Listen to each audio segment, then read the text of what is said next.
5 things we learned from the Socceroos 3-0 loss to Colombia. And number one, Matt, is that the Socceroos struggle against South American sides. We've seen this against Venezuela as well. And, you have a unique kind of perspective, I guess, on why you think this is the case.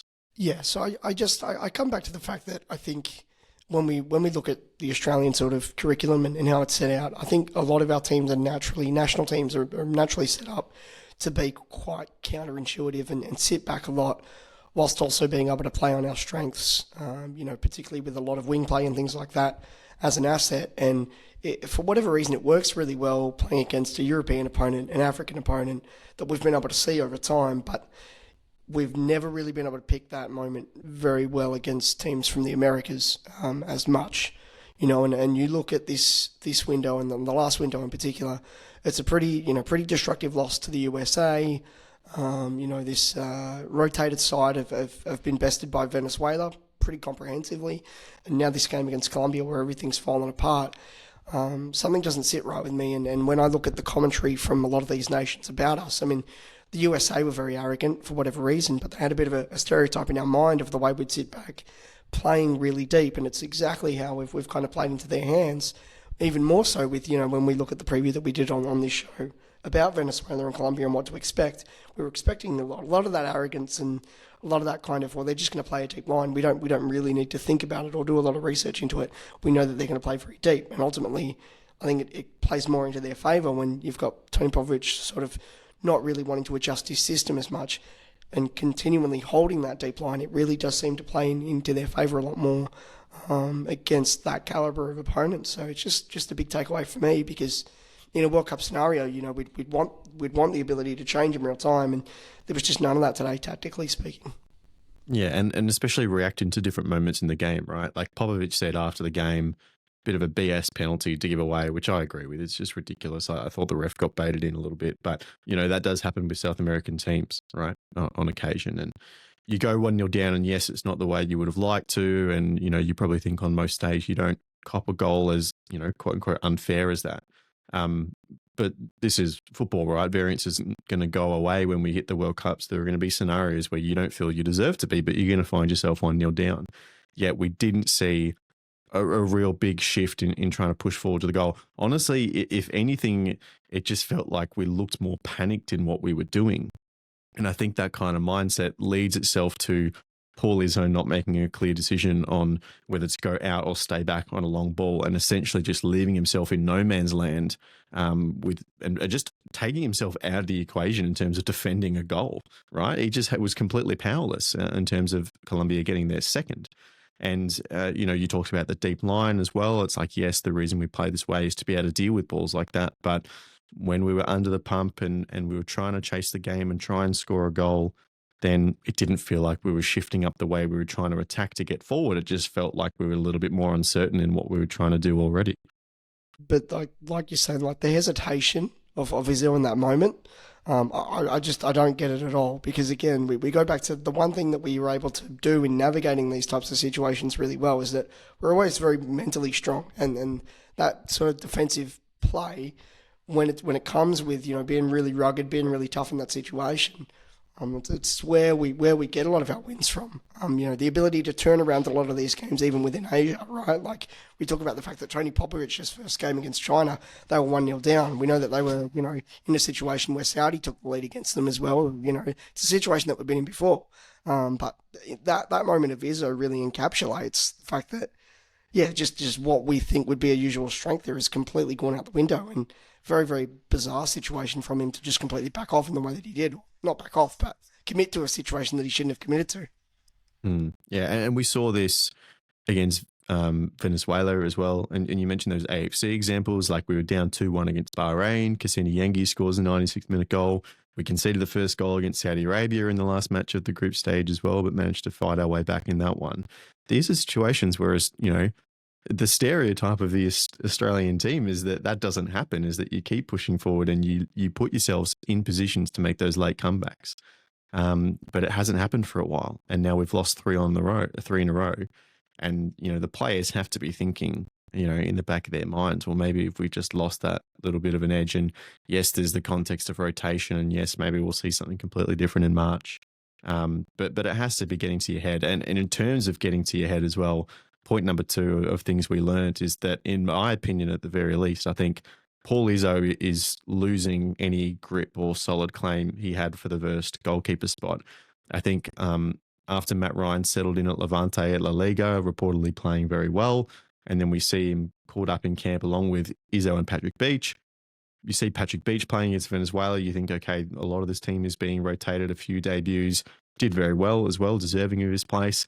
But I think as soon as Paul Izzo was named in this game, myself, including a lot of people, would have been thinking, okay, if this is your, closer to best 11 in terms of what we've got in the squad at the moment, then Paul Izzo is being picked ahead of Matty Ryan. But then you see that second goalie way he concedes it. We were talking with Will, who's our resident goalkeeper expert as well, in the RBA WhatsApp group as this game was going on. He put some blame on Izzo for the third goal as well. In a similar vein, you can kind of see him not decide whether to go and try and claim the corner as it's coming in or stay on his line. And he does appear to make a good save in that first instance, but because he's halfway between the goal line and the ball, he's only able to make that reflex save and the ball is parried uncontrollably and they tuck it home for a third. So I think as much as he's had a really good start to life as a Socceroos goalkeeper, I think his stock's gone a bit down after this game. I just, with regards to the rotation of the team and the goalkeeping position, someone like Matt Ryan's composed enough to, I feel, not lose his head in a moment like that or give away goals in the fashion that he did. I don't see him making a mistake similar to the second one. But I think on this overall point of, we understand that the window is there for rotation, but loyalty to Izzo just because he performed well in the last window and probably has a more stable club situation, certainly more so than what Gauchi did, going on loan and whatever else, more so than Matt Ryan's club career, which has been a bit of a joke. So I get it. I get that the number one for the Socceroos is very much up in the air. But I just feel that you're still understanding the presence that the Matt Ryan has. I mean, he was captain of the Socceroos, for goodness sake. He does feel like a very safe pair of hands at this particular moment in time to draw on one there. But even again, where some other players are being mixed around, I know there's been a lot of conjecture around sort of Kai Rolls and, is he the best player to sort of have in the wingback role and again, there's a lot of questions that come around. Yeah, there's the rotation that's needed, but how it's employed and who's given what role to play. It's an important one that I just think we have to kind of take with a pinch of salt, but also understand that one thing that comes to mind for me is that I think the Socceroos really are, and the Paramount Plus coverage they were talking about as well, right? There's a clear transition phase that's going on with the team, but we're not really any closer to figuring out who the stable players are, even within a lot of that transition, and it just makes problems worse. So you can imagine when the mentality's down and simple mistakes are happening, that's exacerbated more by the fact that we don't really know who is the stable head to be playing in that situation. So it's tough. I guess my hope is that Popovic does, right? Like, he's the one who does need to know, and a lot of this has been testing, and hopefully he has his idea in his head. And the advantage of that is that you can come in March and have the 4 months off and say this is a blank slate.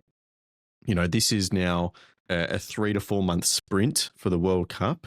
We've done our experimentation. This is the squad, our 22 or 23, whatever it's going to be at that time. This is our team that currently, I think, are the best 23 players to take to the World Cup. There's going to be a little bit of movement after that, of course. There always is.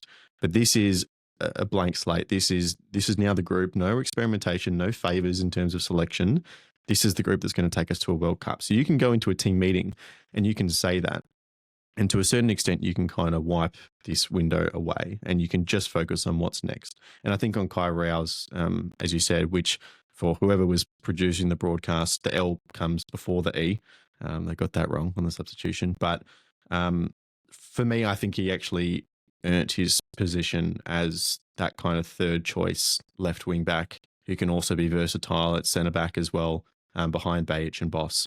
We saw Goodwin trialed in the Venezuela game. It was a good idea. I think, as I said this last week, I think it was a good idea to do that, a good experiment to try, given he's played that position before, but defensively he's just clearly not up for it. So Kai Rolls obviously fits that bill there.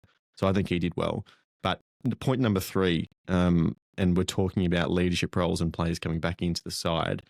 Jackson Irvine is really critical in midfield, and particularly I think the partnership with Aidan O'Neill. If those two players are fit come World Cup, I'd be extremely surprised if they don't line up for the first game. I just think when it's the period in the first half, we had 15 to 20 minutes where the Australians looked good. I think it was when these two players were combining in midfield and they were actually able to turn and then progress the ball forward. I think without Jackson Irvine in the squad for the last couple of windows, way too often that midfield two just got way too used to passing the ball backwards and not actually trying to progress the ball in those areas. And I understand that going in as a two, they're often coming up against a midfield three, and their job is, basically not to lose that area too badly, because if we're not losing an area where we're a player down, we should have overloads in other parts of the field. But if we can stretch and use those wide areas, use the wing backs, and then have Irvine and O'Neill in the midfield ready to turn once or twice, maybe 3 times in a half, and provide that moment of difference from the usual thing, I think that's when Australia look really good and we can actually cut teams apart. But we only saw it for 15, 20 minutes, and definitely not after Irvine left the field. Yeah, I remember when I was on Deadball TV and Jack kind of asked me, tell the world who is like the Australian player that we've really got to look out for. Who's someone that you can just bang on guarantee is always going to be in the team. And kind of reflecting on a bit of the Asian Cup experience and also, again, just that veteran presence throughout the team. So I kind of eardropped O'Neill and also Irvine really in that central midfield position, just being extremely reliable. I think the biggest thing is that we do like to play out into the wider areas as well, but there's an equal amount of kind of leadership there. And I think just a general ability to be able to be quite diverse, depending on the opposition and how they're setting up as well.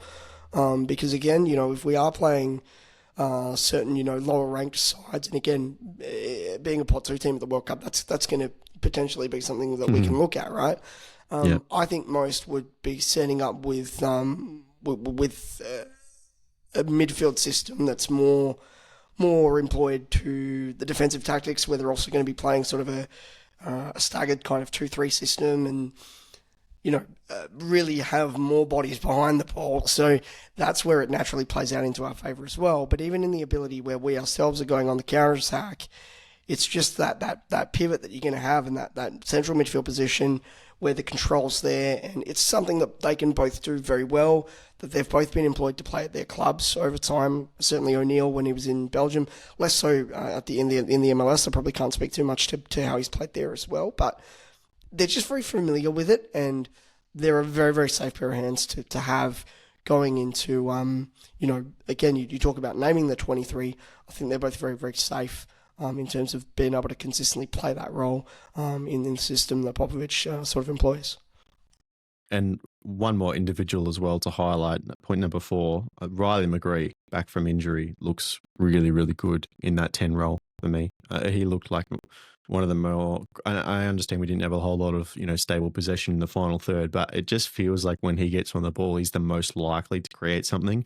Obviously had the best chance of the game for the Socceroos with that free kick as well on the stroke of half time, and challenged the keeper more than we did for the rest of the game. But I think because he's had his run with injury and he's back in the Middlesbrough team as well, who are flying in the championship at the moment. So he's a high quality player and he's been out a lot. And I think we forget about his quality a little bit. So we think about, the likes of, up and coming Irankunda or a Martin Boyle or, Connor Metcalf, who started this game as well. But I think Riley McGree really is the, the tip top when it comes to that creative attacking position. I think he's proved over time that he's very, very comfortable at this level. I mean, he played all the way through the 2022 World Cup at a very similar level. Again, is someone that is probably going to back himself regardless of who the opponent is, regardless of the kind of situation that's going on in terms of urgency. We're 1-0 down, we need a goal. And again, his situation at club level has obviously gotten better as well. So I think pretty reliable pair of hands again. Sorry, pair of feet that you're going to get. But someone who also I think has a lot of that leadership quality as well. An older and wiser version of Riley McGree is just someone you can't go wrong with. But again, I do come back to, when you really think about the caliber of opponents that we can face at a major international tournament, there is a lot of diversity that comes into that, right? And I think, again, with someone like Riley McGree, there was even a time where under Arnie, right, they were playing a 4-4-2 system where he ended up pairing with Duke up front for a little bit, right? So it's about being able to kind of be able to play each situation differently. And I actually feel that Riley McGree has more than just being a speedy winger in his locker, and that's also something else that'll really come in handy in a way that we're probably not even really manifesting or thinking about right now. So that's crucial. And then number 5, and you mentioned it just before, the Socceroos are a pot 2 team in the World Cup draw, maybe. Now, a lot of people would have seen overnight as well Scotland's miraculous victory over Denmark, the bicycle kick, Kieran Tierney in extra time, and then the halfway goal to seal it for their first World Cup in, I want to say, 28 years. I think they were 98 was their last World Cup. So whatever Australian emotion is attached to John Eloise's penalty that we've been talking about in the last week, this is Scotland's version of that, which was really cool to witness. But an amazing byproduct of that is that Denmark, who were ranked above the Socceroos in the world rankings, now have to go through the playoffs. So by the draw mechanics, as you pointed out is the correct term earlier today, those playoff teams through UEFA and the interconfederational playoffs go into pot 4 in a World Cup draw. Which basically means because Italy are going through the playoffs and because Denmark are going through the playoffs, Australia, despite the fact that I'm pretty sure, are locked into 26th in the world after this window, because those 2 teams are going through the playoffs, they become pot 4 teams. We then are elevated into the top 24 and then become a pot 2 team. Now, all of this is under the assumption, Matt, that FIFA don't change the rules, which there is rumours of them doing, which we talked about on the show before in terms of, Italy being up there. So whoever qualifies from that kind of little fork gets Italy's seeding anyway, which seems very odd. But the BBC reported this morning, and Robbie Thompson mentioned this on the broadcast, that they are confirming. The BBC is saying that Australia is a pot 2 team, assuming, again, FIFA don't change the rules. Yeah, no, I did see like a smattering of this with the BBC's official graphics and everything, and then their journalists have come out and said this is the nature of what it was. And of course, being a European outlet, they've immediately come out and gone, Australia's pot 2 and Norway's pot 3. What on earth? It's like, guys, like you all of a sudden want to talk about the FIFA World Rankings when it's like we've had this entire cycle that's been going on for 3 or 4 years. You've not mentioned it once. Like I hate the sensationalism around it. It really, really bothers me.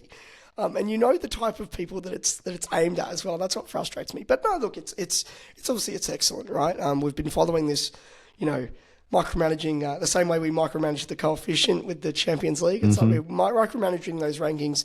Something like the Canada win was massive for it. Obviously, this window and the window previous to it with the USA result and so on, it's maybe been a bit of a poor look. But there's been reasons for that we've kind of spoken about, right? So really, when you look at the improvement that this team's had, like I said, going back to that sort of 2-0 loss to Japan in Sydney, and then all of a sudden going into the playoff cycle, something just fundamentally changed with the Socceroos there and then, and they've just not looked back since. They've been a very, very good team, but for a few mishaps here with rotated teams, like we've obviously seen in this window. So I think Australia's fully deserving of it. 40, odd teams have qualified now. We can talk about it, but mentally I've just had way too much going on actually watching those games play out and those 40 teams qualifying. So the actual breakdown of it is not worth it for this show, but there's something on offer here and there's something to look forward to. And again, you play that Venezuela game, for example, which obviously Venezuela are not at the tournament, but a similar enough caliber of opponent there. And I think, again, you'd get a different look. You'd get a sense of urgency. You'd just get an overall better style of play out of the Socceroos. And so with that in mind, it is a very, very fortunate thing. And I think the gravity of that, to actually say that we're a pot 2 team, is to say that we can get a favourable round of 32 draw. And the scale of that is massive. 100%. All right, that'll do. If you enjoyed this video, go over and click this link, which will take you to the full episode of this podcast where we talk about Graham Arnold's exploits in Iraq as well, and some changes coming to the Australian Championship final series.